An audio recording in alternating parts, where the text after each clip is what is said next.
السلام علیکم ورحمۃ اللہ وبرکاتہ۔ میرے بھائیوں، ہمارے سامنے رمضان کا مقدس مہینہ آنے والا ہے اور ہر انسان اپنے گھروں کے پروگرام یا فنکشن ہو تو بڑا ایکٹیو ہو جاتا ہے۔ شادی ہو، عقیقہ ہو، کوئی اور خوشی ہو، کوئی دوسرے اور کام کرنے ہو، لیکن دینی اعتبار سے دیکھا جاتا ہے کہ ہر آدمی غافل اور غفلت میں رہتا ہے۔ رمضان آ رہا ہے، ہم سب کو تیاری کرنی چاہیے۔ خود صحابہ سے روایت ہے کہ اللہ کے نبی نے رمضان سے پہلے ہمیں خطبہ دیا اور رمضان کے احکام بتائے۔ ہمیں رمضان کے بارے میں ایکٹیو ہو جانا چاہیے، اور اللہ کے نبی اور اللہ رب العالمین ہم سے رمضان میں کیا چاہ رہے ہیں، ذرا اس کے لیے بالکل چاق و چوبند ہو کر کے دیکھو۔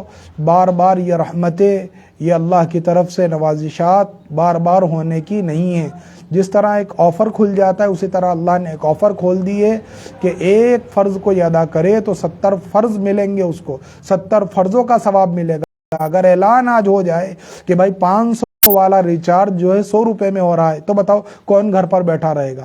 سوچے گا 2 مہینے کا ہے، 3 مہینے کا ایکسٹرا کروا لوں، اس تکتان میں لگ جائے گا۔ تو میرے بھائیوں، غفلت میں زندگی نہ گزارو۔ ایسے ہی کوئی شخص ہے جس کو 500 روپے روز مل رہے ہیں اور اس سے کہا جائے کہ بھائی دیکھو 1500 روپے ملیں گے، تو کون نہیں بھاگے گا؟ بتاؤ۔ ہمیں اسی طرح قدردانی کرنی ہے رمضان کی کہ اللہ اعلان کروا رہا ہے، رمضان آ رہا ہے۔ جتنا کچھ ہمیں کرنا ہے، محنتیں، کوششیں 8-10 دن میں کر لیں، کما لیں، اس کے بعد رمضان میں بھی کمانا ہے۔ بالکل ایسا نہیں ہے کہ روزہ رکھ کے کسی پر احسان کیا ہے، لیکن اپنی زندگی کا ایک نظام ہونا چاہیے۔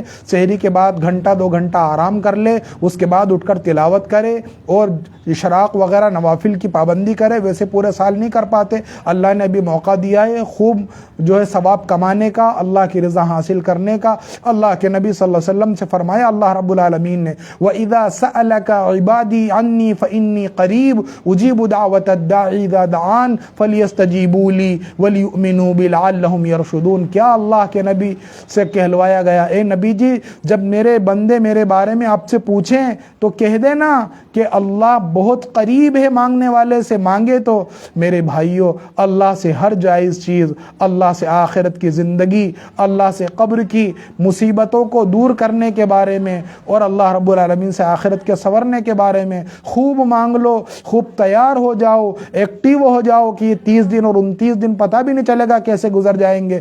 شروع کے چند دن ہیں جس میں ضرور 2-4 دن، 5 دن، 7 دن تک انسانوں کو تکلیف ہوگی۔ کوئی کہے گا مجھے بھوک بہت لگ رہی ہے، کوئی کہے گا پیاس لگ رہی ہے، کوئی کہے گا سر دکھ رہا ہے۔ یہ سب کے ساتھ ہوتا ہے میرے بھائیوں۔ اصل میں عادت کے خلاف جب کوئی کام ہوتا ہے تو آسانی سے انسان ایکسیپٹ نہیں کر پاتا، لیکن جب 2-4-5 دن اور 10 دن میں اس کی عادت ہو جاتی ہے تو 15 کے بعد پتہ ہی نہیں چلتا۔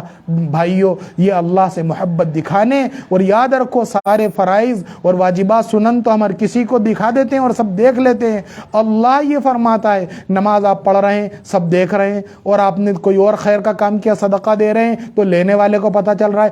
روزہ ایک ایسی چیز ہے، پیٹ کے اندر کی چیز، جسے یا تو اللہ جانتا ہے یا بندہ جانتا ہے۔ میرے بھائیوں، معمولی آزار میں روزہ نہ چھوڑیں، بلکہ ایک روایت میں تو یوں بھی آیا ہے کہ من افطر یوما من رمضان من غیر رخصت ولا مرض لم یقضی صوم الدہر کلی، کہ اگر رمضان کا کسی نے ایک روزہ بھی بغیر عذر شرعی کے، کوئی شرعی عذر ہو تو اللہ رب العالمین نے بہت زیادہ بیمار ہے، بہت زیادہ جو ہے اس کو سفر ایمرجنسی میں کرنا ہے، ارجنٹ میں اور ضروری ہے، تو اس کی اجازت دی اللہ رب العالمین نے۔ لیکن ایسا کچھ ہے ہی نہیں، بے وجہ اگر چھٹی کرے گا اور اللہ رب العالمین کے احکام کو توڑے گا تو یاد رکھیں اللہ نے پورے قرآن مجید کے اس صفحے میں، ایک رکوع میں بلکہ بات کہی ہے تلک حدود اللہ، ساری باتیں بیان کرنے کے بعد اللہ نے کہا تلک حدود اللہ، کہ اللہ کے احکام مانو، یہ اللہ کی حدیں ہیں۔ جو ان حدوں کو توڑے گا، جو احکام نہیں مانے گا، اللہ کے عذاب کا مستحق ہوگا، جہنم کا مستحق ہوگا۔ اللہ رب العالمین کی طرف سے مصیبتیں آئیں گی، عذاب میں گرفتار ہوگا۔ ہم اللہ سے دعا کرتے ہیں اور مومن کو توفیق عطا فرمائے۔